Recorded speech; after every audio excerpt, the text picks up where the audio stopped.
I'd like to thank Mona and Louise for asking me to come and talk today, and also the HEA for sponsoring today's conference. And I'm particularly interested in the HEA, I should just say this now, because my second role at UCL, my first is that I teach the module in translation studies on our MA in translation theory and practice. But my second role at UCL is I'm the supervisor of the writing lab in the School of European Languages, Culture and Society.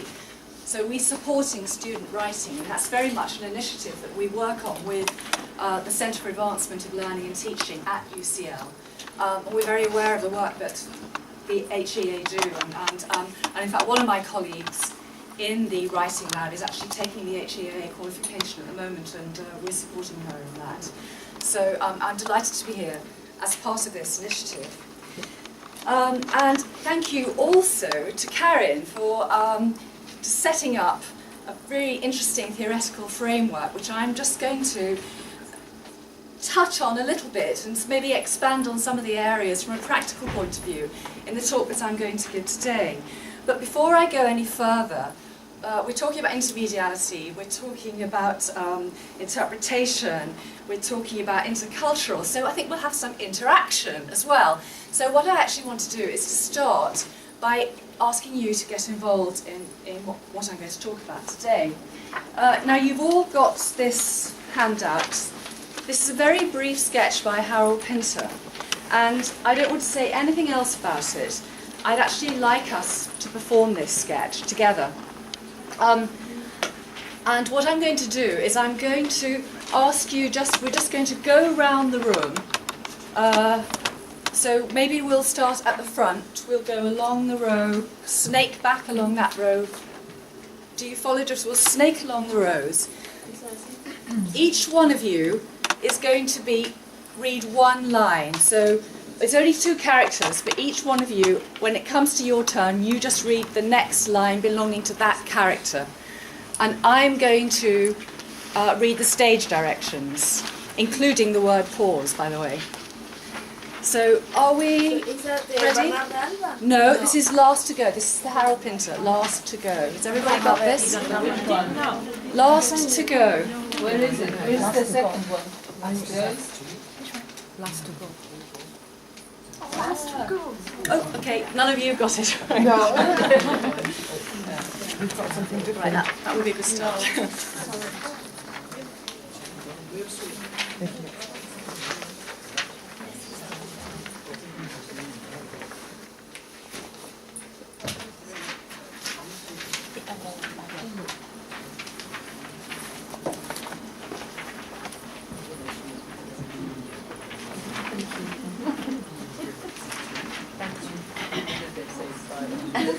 I was looking at it confused in Spanish, that's why I was able to read Spanish. Couldn't get through to read the Spanish.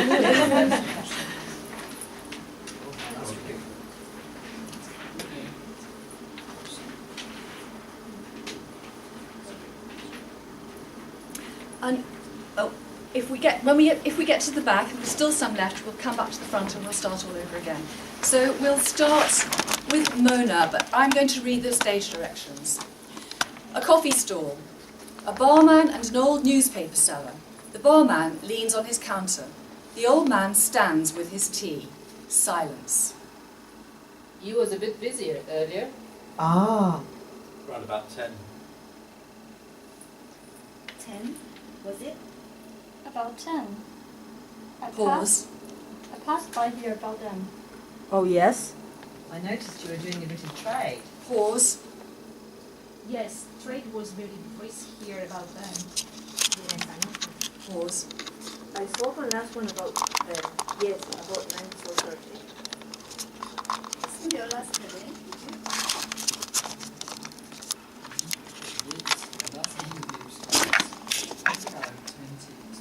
Pause. Evening news, was it? Yes. Pause. Sometimes it's the star is the last to go. Ah. Or what's his name?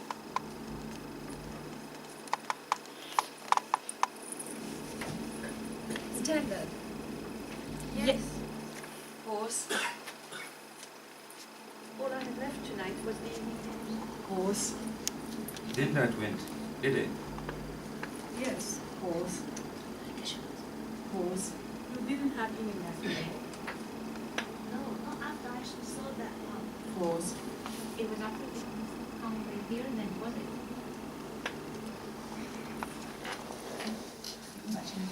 I come by here after that, see, after I packed up. You didn't stop here though, did you? When? I mean, you didn't stop here and have a cup of tea then, did you? What? About 10? Yes. No, I went up to Victoria. No, I thought I didn't see you. I had to go up to Victoria. Pause. Yes, it was very brisk. Yeah, about then. Pause. I went to see if I could get hold of Josh. What? Pause. Josh who? George, what's his name? Pause. Did you get a hold of him?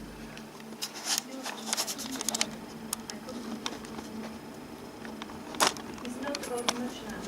Pause. When did you last see him then? Oh, I haven't seen him for years. No, no. Pause. He used to suffer very bad from arthritis. Arthritis. Yes. He never suffered from arthritis. Suffered very bad. Pause. Not when I knew him. Pause. I think he must have left the area. Pause. Yes, it was evening news for the last to go tonight. Not always the last though, is it though? No. Oh no. I mean, sometimes it's the news, other times it's one of the others. No way of telling beforehand, until you've got your last one left, of course.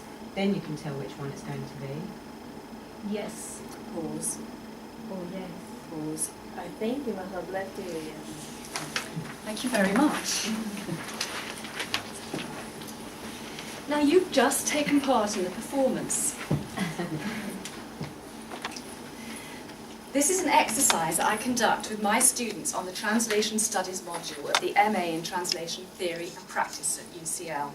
In common with other such programs, these students comprise a heterogeneous group representing languages and cultures from around the world. And between them, they command at least 10 different languages, and over half of my students speak English as a second or subsequent language. About 30% of the students come from outside Europe. This exercise that you've just done then is part of a task designed to encourage these participants to practice their translation skills, share their personal experiences of the cultural transformations inherent in translation, debate the intricacies of translation choices, and gain an understanding of the applied technicalities of translation for performance in the theatre. Before the teaching session, the students will have prepared a translation of this short early sketch by the Nobel Prize-winning British playwright Harold Pinter into their working language, and with the guidance that they're to translate according to an imaginary staging commission, which they may construct for themselves. Now, as today, the first section of the teaching session is to conduct this sequential line-by-line reading performance based on an acting technique used in early rehearsals for theatre.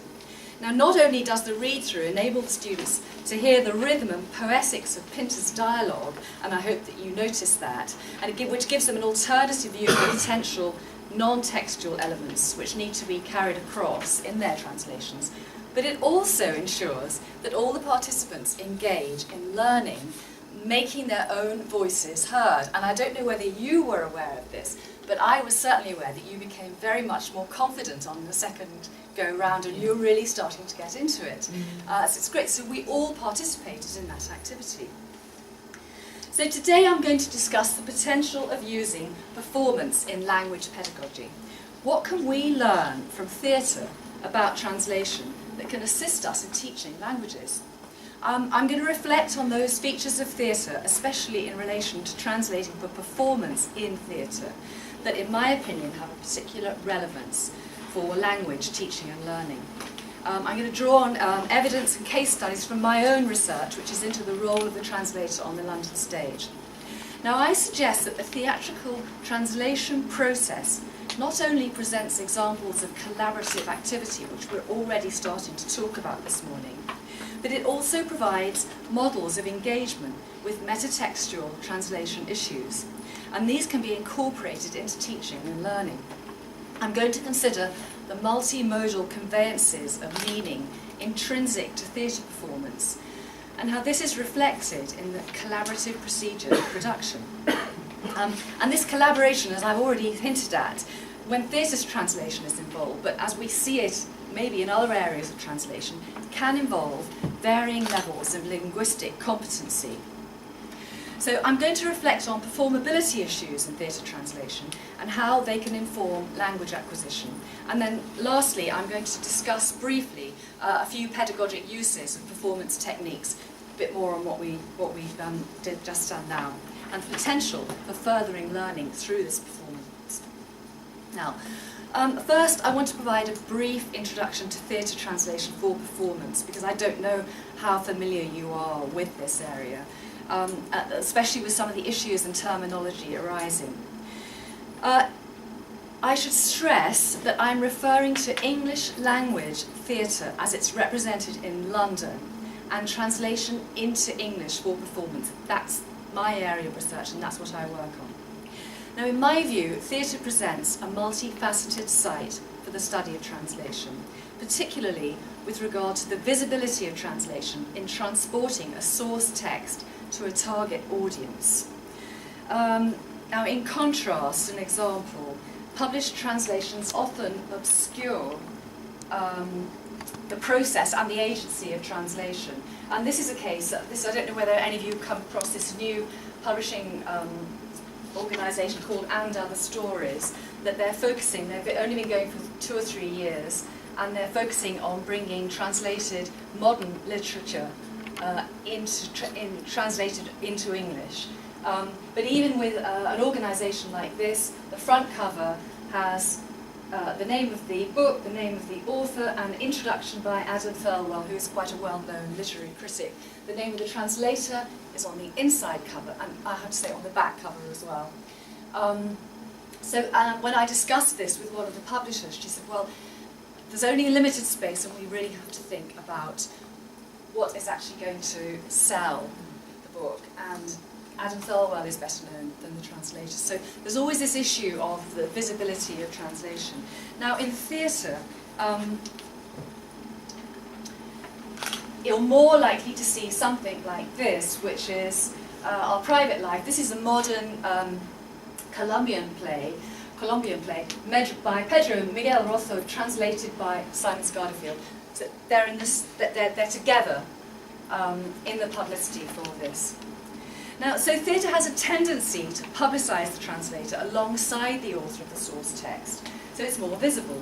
But while theatre performance can engender a more overt display of some of the protagonists and processes of translation, it has its own share of obscured participants, and that comes into sort of the collaboration that I'm going to be talking about. Now, the variety of the terminology available for the transference process, and we hear translation, version, and adaptation on a regular basis, they provide evidence of the differing creative tensions in rewriting for the stage. And this terminology also implicitly references the collaborative procedure inherent in theatre performance, which influences translation outcomes. So the terms version, adaptation feature prominently within a translation vocabulary of English-speaking dramatic performance.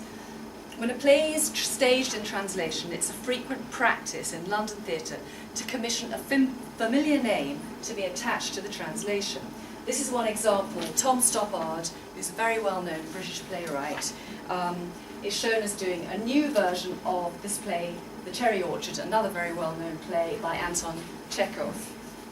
The translating name is the name of a playwright like Tom Stoppard, or perhaps a director who has a track record in commercially and critically successful productions. But this name may not command the source language of the original play. And in these circumstances, the translator uses what's known as a literal translation, which is prepared by an expert in the source language. Now, in this case, the literal translation, which we cannot see in this publicity, the name of the literal translator is Helen Rappaport, but she was credited in the programme for this production. On page 3, after the bear movement coach. The bear, by the way, is in The Winter's Tale, rather than Cherry Orchard. So she's very much down and not hidden, but a long way down on the list of credits. Now, the literal translation might be an extant translation, but generally, if there's enough money in the budget, a new translation will be commissioned. And that's the case even when the Cherry Orchard has been done 3 times in the past 5 years, which quite often happens.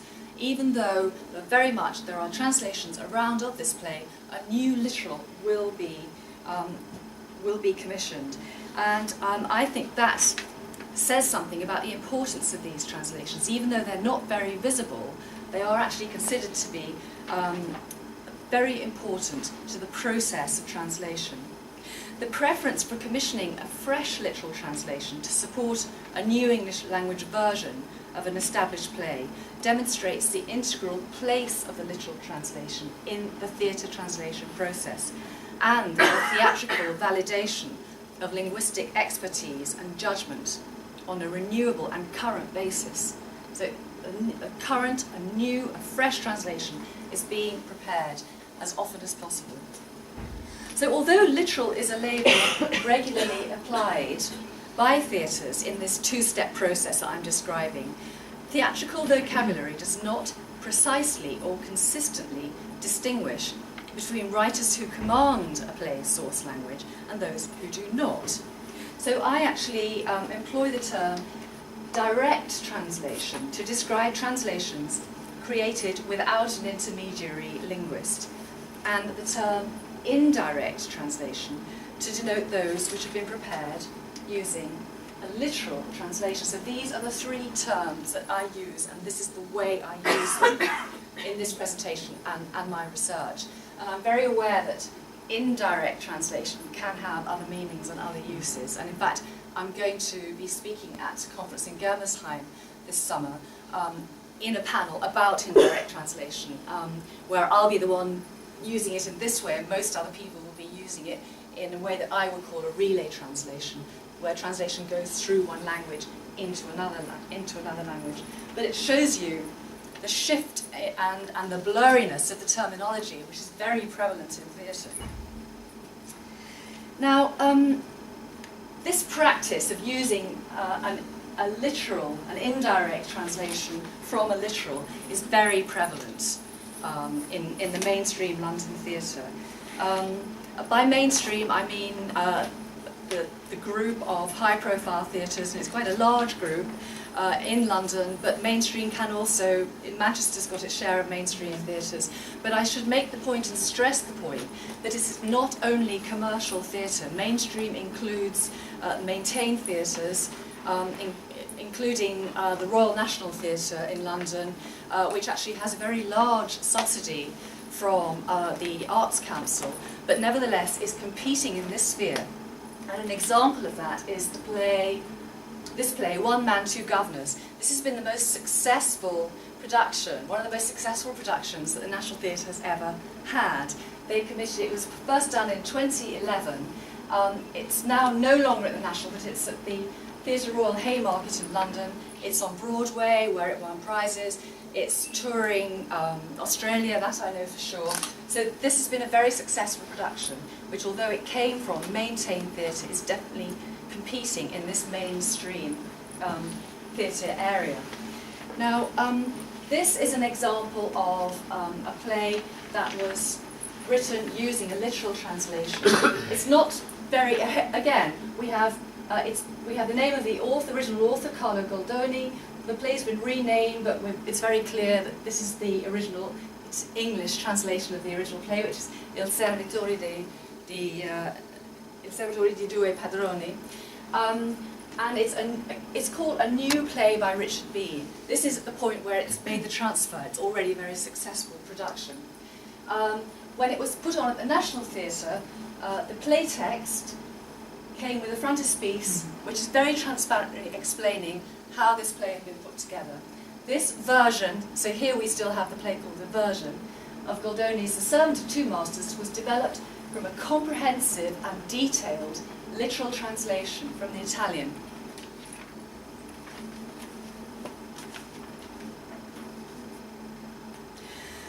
Although the indirect method of translation is the preferred option, for most retranslated plays intended for mainstream theatre, there's very little awareness of this procedure outside the academic and practicing theatre translation community.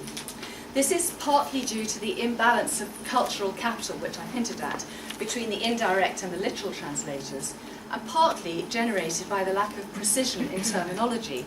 And I'm just going to talk a little bit more about that. The terms version and adaptation to describe an English language translation of an original text from another language may provide a clue. So if you see that a play is called a version or adaptation, maybe it's been done using a literal translation. But there's no consensus on the definition or application of these terms. Now, academically, there's a body of research around adaptation theory, which touches with translation theory in some places, but this tends to encompass a broader area of intersemiotic movements, for example, book to cinema or television, without necessarily an interlingual code shift. Although, as Karen was mentioning, where does adaptation begin, where does translation end? It's a very difficult area to codify, and adaptation theory does pick up areas of translation theory, and John Milton actually has written about this in some detail. Now, Manuela Pertegella has given consideration to the definition of adaptation in its relation to theatre translation, but she came to the conclusion that a comprehensive definition is an impossibility. Although her solution was that adaptation critically supplements the source with subjective and cultural interpretations. And of course we've got that word supplementation, and all that reminds us of from Derrida, and Pertegella's not the only person. Sirku Altonen's written about theatre translation and sees the translation as a supplement without really focusing on whether it's been done in the indirect or the direct method.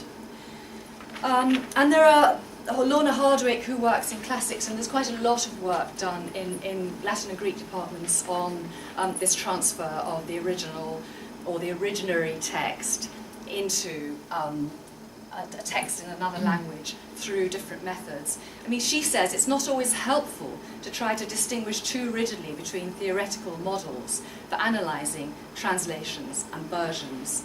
The processes of arriving at an acting script and then realising this in performance show how porous the boundaries are. So translation, version, adaptation, they deny an exact definition, and that extends beyond academia to the theatre. I interviewed theatre practitioners as part of my research, and I found that there was no real consensus of opinion amongst them, as I quite often asked them to define a version or an adaptation, and I got conflicting definitions. Chris Campbell, who's the literary manager of the Royal Court Theatre in London, and this theatre in fact is one of the few that tends to use the direct method of translation. He said, although it might be difficult to write a description of the difference between translation and adaptation, I think you know it when you see it, and that's probably as near as we're going to get. It's not unusual to see more than one of these terms used to describe the same translation, the same production. And this is an example. This play, which is Schiller's Don Carlos, a 2005 version by Mike Poulton, was described as the translation in the original programme, the Sheffield Theatres, a version in the published text, and an adaptation when it transferred to London in the programme. It was exactly the same translation in all cases. And I write about this in more detail in a chapter that's coming out in the book, Authorial and Editorial Voices in Translation, which should be out any day now, I think. So the site of negotiation in theatre is characterised by theatrical collaboration, and I would say that this collaborative work is characterised by these different terms and the fact that you can't pin them down. Theatre is known as a collaborative medium, and its communal interpretive activity is embodied by the presence of a group of actors on stage. It's very visible collaboration, and it's a result of progressive interaction between theatre practitioners, by which I mean actors, directors, lighting, anyone working in the theatre. And it's their interaction as a production is developed. The translator may also be a theatre practitioner.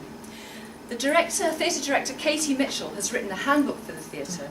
She outlines the practical skills required to create a production, from choosing a text through to the final performance. And she states that the main emphasis is on work with actors, but she also discusses work on set, costumes, lighting, sound, movement, voice and music.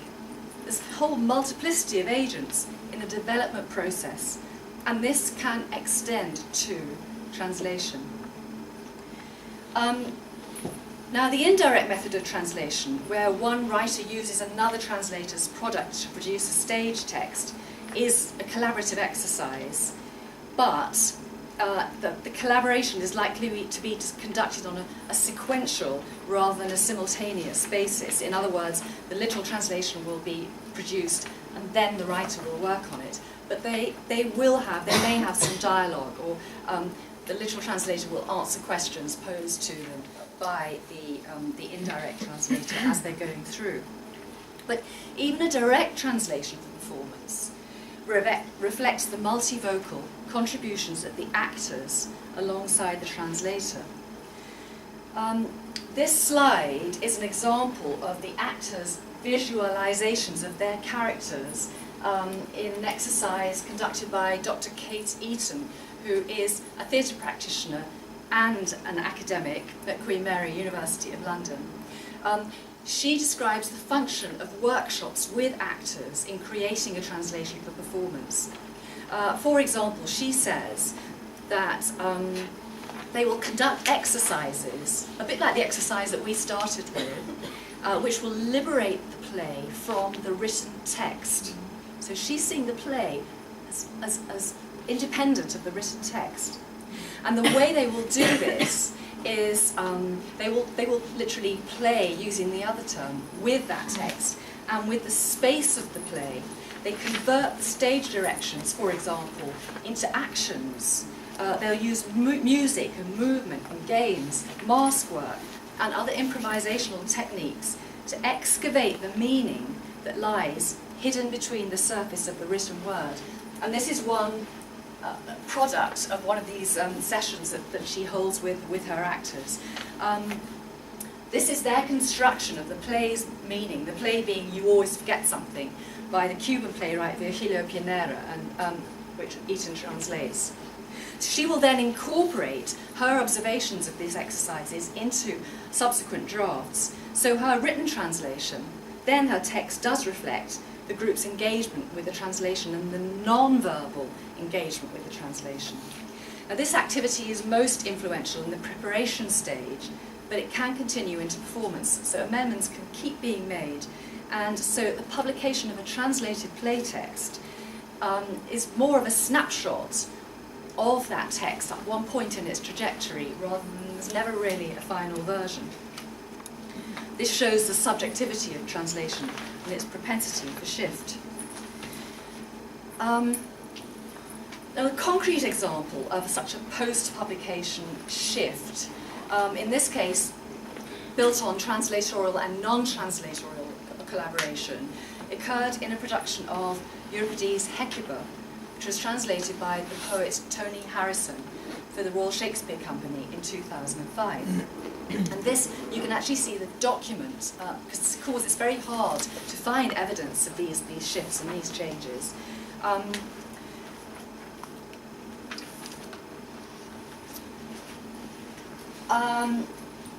This particular line was changed, and it was picked up by a reviewer. You cannot be found in the published text. The way that I found it, having read the review, I went to look in the archives. The prompt book. This is a prompt book. This is not the prompt book that I looked at. This is an example of what a prompt book looks like. This is held in the Shakespeare Centre Library and Archive, Stratford-upon-Avon. A prompt book is used to order production on a nightly basis, ensuring that it follows its preordained routine, that each performance is going to be like the one the night before and like the one the night to follow. The folder contains a copy of the script. It's amended to reflect the actual words. spoken in performance, and then there'll be notes on this side, notes on lighting, sound effects, entrances and exits. So this is really the documentation, the document of a performance. So the prompt book, it ought to be a reliable indicator of how a text is actually performed in a way that the published text isn't. Now in this case, the prompt book had substantial pencil changes revealing significant alterations which were conducted after the published text had been published. And after its run in London, this play then went on tour to Washington, New York and Delphi. And a new prompt book was prepared, and that incorporated this change. So that's a very good example of this and other changes, of course, of where we can actually see translation being affected by the collaborative procedures of performance. The analysis of the prompt book reveals that many of the pencil changes occurred in the speeches of the title role character, Hecuba, who was played by the actor Vanessa Redgrave, who's very well known in British acting circles. She's a very authoritative actor. The most noteworthy alteration was this one that I pointed out to you, Democracy Demands Human Sacrifice. And this is a markedly politicized revision of Harrison's published text, which reads, "Does something force them into human sacrifice?" I've got an article coming out of Contemporary Theatre Review which actually goes into this in a lot more detail, looking at the power, visibility and collaboration in theatre translation.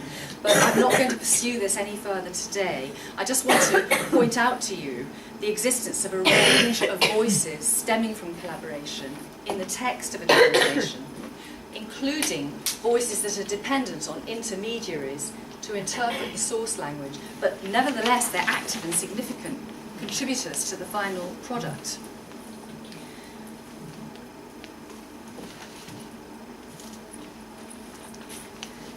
Now this production of Hecuba also provides an illustration of other kinds of collaboration in the translation, including non-verbal modes of communication. There were non-textual changes made for the touring production in addition to the alterations of the lines that I've been talking about.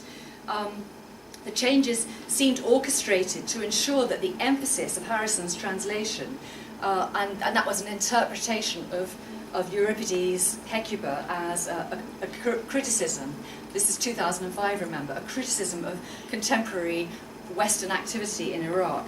And the changes made seem to be designed to push forward that interpretation to the audience.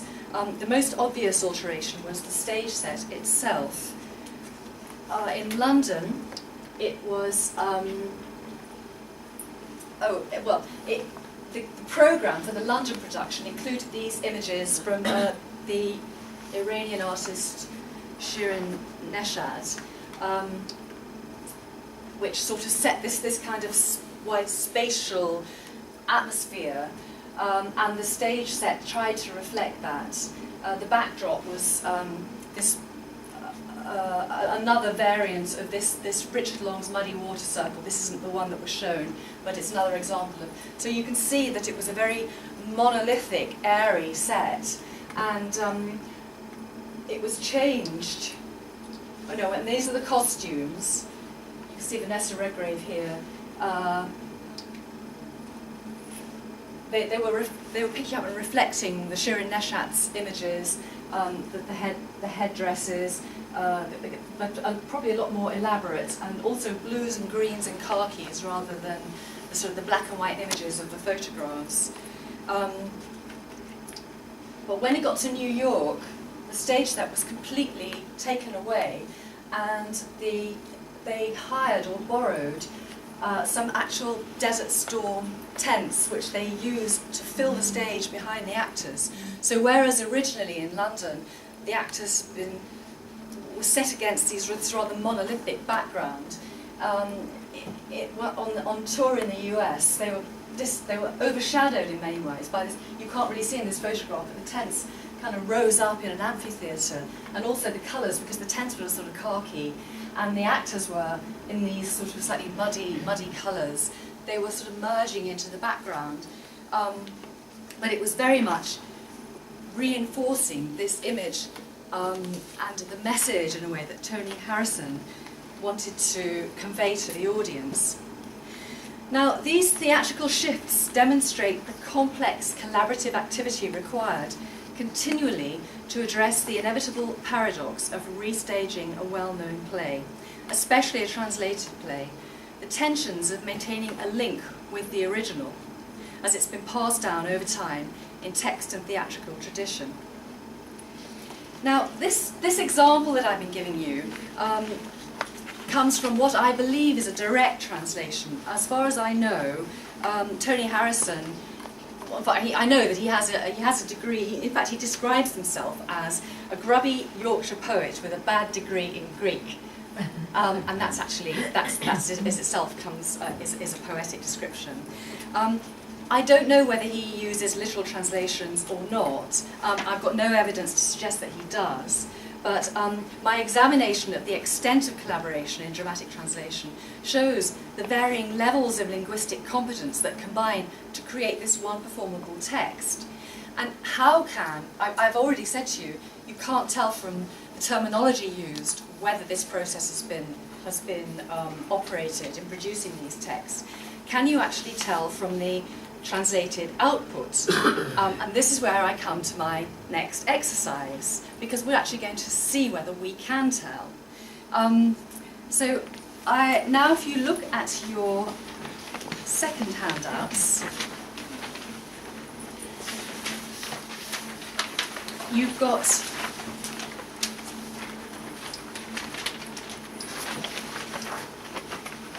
we've got 4 extracts in front of you. One is an indirect translation, one is the literal that was used to create that indirect translation, and the other is a direct translation. The fourth is a translation that was done for Penguin Classics, so not intended to be performed.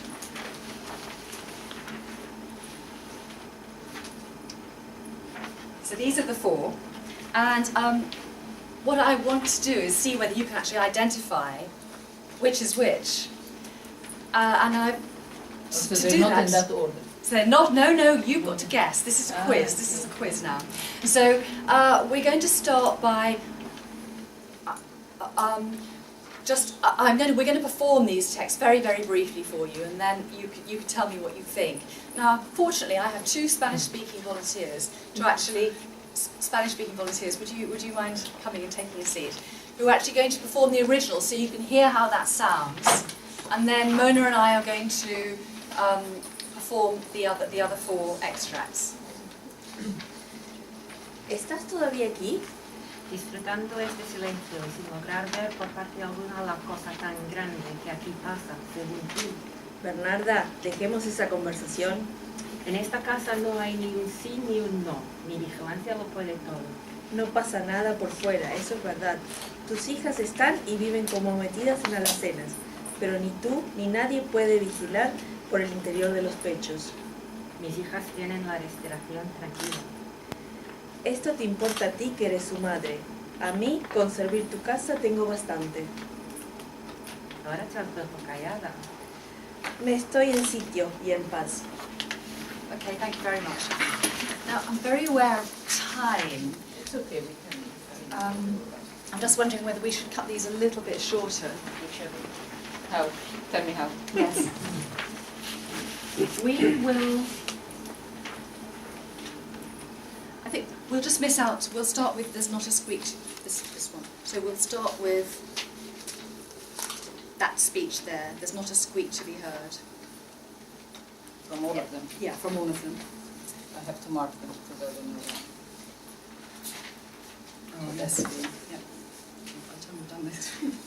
But I'll just mention in passing that I did have a go at amateur acting a long time ago in my early 20s and failed miserably, and I don't think I've improved in the time. So bear with me. Yes. So Mona is Bernarda Alba and I'm Ponthia the maid, and I should probably just tell you that those of you who don't know much about this play, It's a 20th century classic of the Spanish stage.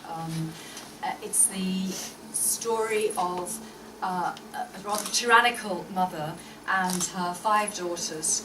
A story of forbidden love, but is set in a very enclosed setting. There's a very stifling atmosphere of a mother and her daughters all locked in a house together, and the mother ruling over these daughters in a very autocratic way. And Ponthia is the maid. In a way, she's like the chorus, the commentator. So the monster, huh? Yes. All right. There's not a squeak to be heard in this house. My vigilance has everything under control. There's nothing to be seen or heard, that's true. Your daughters live and have their being as if they were stacked away in cupboards, but neither you nor anyone else can keep watch inside people's hearts. My daughters are breathing peacefully enough. That's your business. You're their mother. I've got enough to do looking after your house. So now you're determined not to say anything. I'm keeping my place, and that's all there is to it. Right, that's extract 2. Extract 3. We're starting from the 4th line. Nothing happens, does it? Not really. That I don't see, that I don't control. On the surface, it's true. You've got your daughters all neatly stacked on shelves, but you can't control what's going on in their hearts. They live, they breathe. Well, it's your business. I've got enough to do running the household. I notice you've gone very quiet lately. I'm liking quiet. I'm enjoying quiet. Extract 4.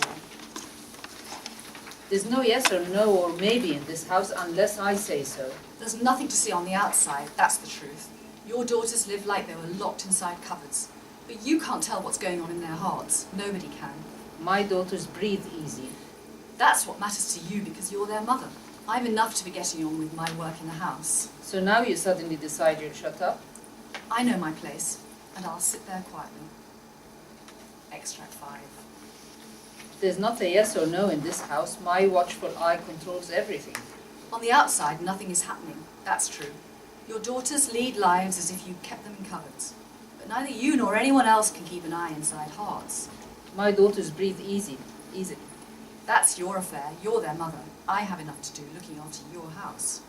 You've gone all quiet now. I'm in my place and happy there. Thank you very much. You can see why I failed as an actress. Okay, so over to you. What do you think? You've heard these 4 extracts, you've heard the original. Can you allocate these categories? Can you identify which of these extracts fall into? I just asked Mona, because you were reading them out. What was your view? I don't know, maybe the first one is the academic one is quite kind of full. There's no compression of, there's an academic trait to spell things out too. Maybe, I don't know. Anyone else want to venture a guess? I don't know, extract 5 seemed to me not to be very performable. But that's maybe, That may be the... so therefore if it's not very performable. Which one you said? You said one was a Penguin translation. not Yes, one is a intended. Penguin translation. Which one of these? When I say Penguin stroke academic, Okay. or Oxford University, sorry, not Penguin, Oxford University Oh. Press, sorry, I'm incorrect there. So one is for Oxford University Press, the direct translation, knowledge of theatre and Spanish, writer with no or limited knowledge of Spanish, and the literal translation. So we've got offers on extract 2 and extract 5. Well, it could be then that extract 2 is the literal one.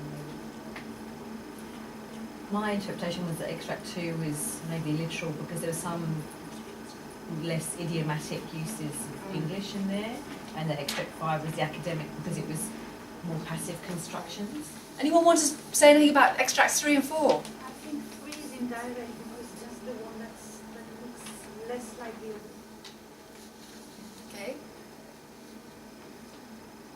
Well, we could spend all day looking at this, so I'll give you the results. And actually, you've been quite accurate. 2 was the academic translation. I was right. Yeah. Extract 4 is the direct translation. 3 was the indirect translation. And number 5 was the literal translation that was used by 3, by the writer to produce extract 3. And these are actually the... David Hare was the writer who did the indirect translation, working with a literal by Simon Scarderfield, who's an actor. David Johnston, who is a professor of Spanish at Queen's University Belfast, but also a theatre practitioner, did the direct translation, and then this is from 4 major plays, Oxford Royal Classics by John Edmonds. So you've disappointed me slightly, because actually you were quite accurate. Because I've done this exercise quite a few times, and I really do get a variety of responses. And interestingly, I usually get better responses or more accurate responses from theatre specialists than I do from translation specialists. So you can pat yourselves on the back. But I think this just goes to show that actually it's really hard to separate one from the other. We had to think about it very carefully. It was not immediately apparent which related to which. But maybe it was not immediately apparent because they are short extracts heard one after the other. If you were to experience the whole performance or a whole kind of long stretch of text, maybe you would respond to the lack of interaction or the... Possibly. I mean, I chose these extracts to try and reflect various issues. I don't know, the Spanish, I'm very aware of time, so I'll have to run over a bit, but we'll come back to this perhaps. But what did the Spanish speakers think? I should have asked you before, because now you know the answers. The extra. Yes, how did you feel, based on the Spanish, that the extracts worked? Well, it was obvious which one was the literal one, and which one was the indirect. And that's really the main thing I can say. Yeah. Yeah. Again, it's difficult without seeing it actually as part of a full performance. And of course, what you have to remember is that in performance, a lot of what's not on the page, but the way it's the mise en scène, if you like, will make a huge difference to how you respond. And in a way they're so similar and so different at the same time. I don't know how to explain this. Yes, yeah. So, and that really takes me on to my next next section, and I shan't be too much longer, and that is to talk about performability, because that's this this characteristic of theatre translation, which actually is not really on the page, but which these pages try to capture in some way. And performability is actually considered to be quite a controversial concept in theatre, and Susan Basnett's quite famously really discarded it as a concept, saying that it interrupts the relationship between writer, text and reader, although she's played around with this idea of performability. She kind of blows hot and cold on it to some extent. And in a series of articles which are well worth reading and which have been commented on and summarised by Eva Espasa in a volume by Caroline Upton. But I would say that performability is the quality that renders a text holistically theatrical. So it's speakable, that's sort of verbally, it's playable, which is non-verbal, for the actors, and also instantly communicative at some level for the audience, and that's key, the audience's ability to pick up instantly something in the performance. And of course this will be different for different audiences and different individuals in the audience. So this feature is essential, playability, for a text that's going to be performed. But the implication of this focus for the effective communication of any text in translation, this attention to the transmission of meaning and the effect on the user of the text, can be relevant to further forms of language study and acquisition. And so to demonstrate this, I'm actually going to talk about a translation exercise recently carried out at UCL, which really brought performability issues to the fore. And I have to say that I was not in any way involved in this exercise. I got to hear about it, and I investigated it when I knew what was going on. Now this was the Strindberg project, which was a group of translators in the Scandinavian department at UCL, set out to celebrate, or commemorate, I should say, the anniversary in 2012 of the Swedish playwright Strindberg's death by translating a selection of his early and very short one-act plays. And these translations worked for publication. They were published, as you can see. They were published by Norvik Press, which is an academic publisher, and they were intended for educational purposes. But it was agreed, while the process of translation was going on, that the plays would be performed in the UCL Bloomsbury Theatre Studio, and by a professional theatre company, Foreign Affairs, which they work on international plays. They tend to specialise in Scandinavian plays. The translators for these two plays that were performed were all PhD students. They worked in pairs, Matalinde Nabugodi and Agnes Brumet, and Nicholas Smalley and Anna Tobelius. Now, I recorded interviews with these translators a few days after the actual performances, and I asked them as academics and professional translators, because they do all translate professionally in addition to their other duties, to theorise their translation process. And two features of the exercise that emerged most strongly were the collaborative experience and the light thrown upon the translations by the performance. Now, the two teams collaborated in almost opposing fashion, which, borrowing from interpreting terminology, could be described as simultaneous, where they did everything together, versus consecutive, where they passed it back and forth between them. But all the translators took the view that these negotiations with the text were enhanced by their collaborative dialogue. One of them, Nicholas Smalley here, she said that they worked as a team. They sat together in front of the keyboard with lots of cups of tea. Very enthusiastic, collaborative process. None of these, although they knew each other, none of these four had worked together before or collaborated on anything before. They found the experience very positive and enriching. Both personally, they became good friends as a result, but also in respect they felt of the quality of the translation.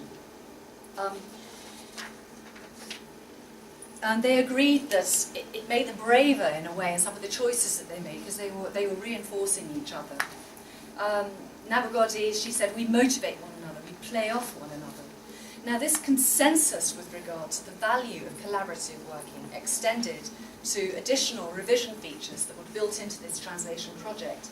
The dynamic, the microactivity of translating in pairs was supplemented by formally arranged group discussions with the other translators, peer review, they passed the work amongst them, mentor review, each pair had a professional mentor who actually worked in theatre translation, and most significantly, they had dramatic readings. At this stage, there were readings by Foreign Affairs Theatre Company. Now, this translation was intended for study purposes, as I said, but it became increasingly influenced both by the collaboration of the translation technique, but also the theatre technique of the read-through and the performance. Although they're dramatic texts, these plays in this project are very rarely staged. They've got a limited performance history or expectation. So this is very much an example of the cooperation between literary and theatrical systems. Because the practices theatre practices were used for basically a literary translation. And as we know, literary translation tends not to be collaborative. So in the reflection of the translators, this read-through by the theatre company was a pivotal moment in the trajectory of the translation. Tobelius remembered that, although they'd been reading their text to each other as they translated, now, when they read, they were actually performing the translation themselves. And the other pair suddenly realised, on hearing it performed in a dramatic reading by the theatre company, that the play that they were working on was actually a funny play. It hadn't really occurred to them before. So they said, so we went back and made it stronger. So the dramatic reading was very influenced by subsequent revisions, the dramatic reading influenced subsequent revisions of the translations. And they noticed various amendments when I was discussing it with them. Speakability, comprehension, genre, it's a drama, it's not actually, it's funny, it's not a drama, and the tonal approach, voices, consistency in each character, flow, rhythm, sentence length. They identified a large number of features that came out to them from this dramatic reading. But they saw these adjustments as improvements to their translations, and they thought that more such adjustments would be made during rehearsal. But they knew that at that point they had to step back, and the transformative role would be taken over by the theatre practitioners. In fact, what actually happened was that the theatre practitioners stuck to the text and didn't move it on at all. And the translators were actually quite disappointed. They surprised themselves in being disappointed that the practitioners hadn't taken it further. One of them, Brodie, said she was concerned that the resonances and echoes of the play didn't come through in performance. They would actually have preferred more of a flexibility which the actors could have used. One of them, Nicholas Smalley, said, "The actors said that they could not change the text. I was almost offended that my words were in some way unchangeable. For the translators, the faithfulness to the text should not hinder an investigation of Strindberg, of what Strindberg is and what he isn't." So these language experts recognised that they needed the further collaboration of theatre practitioners to create a translation that they would find most satisfactory, and that this target translation could not necessarily be captured in a textual record. So I started this session by asking you all to join in a performance, and I hope I've given a little bit of an idea during the course of this presentation of the extent to which performance informs, interrogates and extends translation and language acquisition. And I'd like to end by suggesting that the concept of performability can also be incorporated into language teaching and learning, and just to give you a couple of my own experiences in this context. I was an associate of the drama department at Queen Mary, University of London, while I was researching my PhD, and one of the academics, Bridget Escombe there, offers a workshop to the drama department entitled "Using Theatre and Performance to Teach Theatre and Performance." And in this, she instructs members of the department how to use non-verbal techniques to encourage their students to investigate and consolidate theoretical concepts. Now this can range from simple warm-up exercises intended to relax and prepare students for the session ahead, to exploring, through mimed improvisation, a critical text on the discourse of delirium in Shakespeare. And actually, it's easier than you think. It's easier than you think. It is tempting to think that such methods may only be appropriate for students of drama who are likely to wish to engage in such activity. In fact, a university drama department is generally as desk-bound and textually academic as any other, and it has its fair share of students who prefer to sit at the back and refrain from participation. So encouraging movement, particularly in a longer session, keeps learners alert and involved, and non-verbal exploration permits a wider examination of conceptual thinking. And when you mind, as I did, a critical discourse, it is actually quite surprising how you think about it differently, and in fact you feel that you can approach it much more easily. So I've attempted to incorporate this training into my own teaching. In a session on translation as adaptation, I asked students to write a simple dialogue in pairs, and I gave them the topic, which was they were to make excuses to their professor as to why they'd not handed in their assignment. And then they read it out. So that was testing speakability. Then I asked them to perform the same dialogue as if they'd met the professor in the gym, and he was on an exercise bike and they were on the weights machine. So they had to have the same dialogue, incorporating movement. Now this really helped them to think about issues of context, purpose, reception, as well as the topics of performance and adaptation which we were nominally and actually discussing. But they also appear to be enjoying themselves. I'm not alone by any means in using these kind of techniques. And Shebnem Susam-Sarayeva in the University of Edinburgh uses a role play to introduce interventionist approaches in translation studies. I asked her if I could borrow it, and I use it with my students. It's a short dialogue with stage directions, and there's a non-speaking character who's actually very significant. The silence of this character is significant. Each set of students performs and reacts to it differently, but it always generates a focused and valuable discussion. And it's a sustainable discussion, I would say, because the students remember this exercise readily, and I can draw on it in later sessions. Now, one of my students this year asked to borrow it and asked Shebnem's permission, and used it in her volunteer work at a centre for individuals who experienced immigration and homelessness. And she said that it enabled the participants to find their own voice, they diverted from the written text, but quite surprised the volunteers who were witnessing this role play in the information that came out during that session. So my experience of incorporating performance into teaching language suggests that not only does it enable students to consider wider issues around their subject, but it also encourages inclusion and participation in learning. So even small rehearsal techniques like moving around the room to change partners or reading line by line as we did can allow all students to engage with each other and with the topic under discussion. So not only can we use performability to teach, but we can use performability to teach. So what can theatre teach us about translation? As I've discussed today, theatre problematises the terminology of translation, prompting us to question the very nature of the translational act and its product. Theatre provides an overt display, but also not always overt, of the hierarchical issues in translation and language acquisition. But it also reveals the value and extent of the collaborative process in working through language. Theatre foregrounds performability and performance techniques, which are not only relevant to the creators and users of translated texts, but also to the transmission of meaning and of learning. Theatre translation may appear to be an applied and distinct branch of language usage, but it contains lessons that we're all free to follow if we choose. Thank you very much.